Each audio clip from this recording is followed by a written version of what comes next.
Faire une évaluation exacte. Les évaluations sont en cours, mais ce qu'il y a à noter, c'est que la grève là joue énormément sur l'évolution économique du pays. Pratiquement, les services sont quasi fermés, les gens ne travaillent pas, l'économie ne roule pas, les douanes sont fermées, les impôts, ainsi de suite.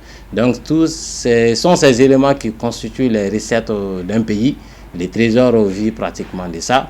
Donc, du coup, si les services publics ne travaillent pas, ça a un effet indirect aussi sur les entreprises privées, parce qu'il y a beaucoup d'entreprises privées qui travaillent avec les entreprises publiques. La solution que moi je propose, c'est que les deux parties réunies au dialogue, qu'il y ait des compromis et que rapidement le gouvernement et la centrale syndicale qui est en grève s'assoient à table et que les négociations aboutissent.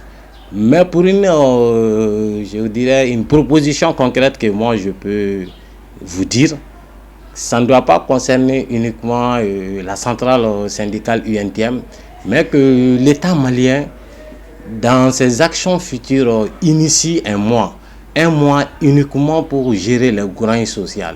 C'est-à-dire ce mois sera consacré sur toutes les revendications des centrales syndicales.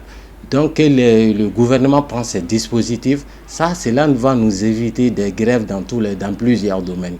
On a un mois, ça peut être n'importe quel mois, on dit, bon, ces mois-là, le gouvernement va s'asseoir avec toutes les centrales syndicales et discuter sur toutes les revendications. Et après ces mois, on pourra passer des années très à l'aise. Et pour moi, c'est cette proposition que moi j'ai allée au gouvernement malien. Toujours, la grève est contre-productive pour le développement d'un pays. Nous sommes dans une période de transition. Et une période de transition, ce n'est pas facile. Et que les deux parties qu'ils tiennent en compte cela. Surtout, je lance un appel à la centrale syndicale UNTM, quand même qu'ils essayent avec le gouvernement de trouver une solution rapidement. Nous sommes dans une période transitoire. Les économies sont à terre.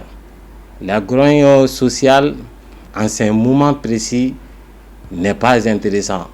Je lance un appel aussi à tous les Maliens de s'impliquer pour qu'on trouve rapidement une solution à ces problèmes et que ces grèves ne soient pas une continuité dans l'avenir.